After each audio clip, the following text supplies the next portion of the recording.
Mga kasiblings, ayan, katatapos lang natin maglatag, pero napakainit ng panahon, talagang summer na. Ayan o, nakapaglatag na ako. Ang hindi ko na lang nalatag yung yung accessories, yung mga ikaw-ikaw, ipit sa buhok, kasi napakainit ng panahon eh. Yan na lang ang mga hindi ko nalalatag. Kasi nga, nakasentro dito yung init, yung araw. Ayan o, kitang kita naman o. Ayan, mga hanger natin, basahan. Ito yung tools ko.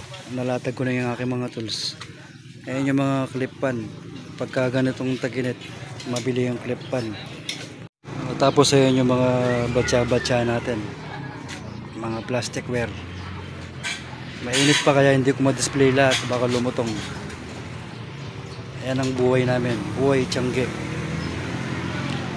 Ayan yung aking mga paninda oh. Mga kasangkapan sa bahay.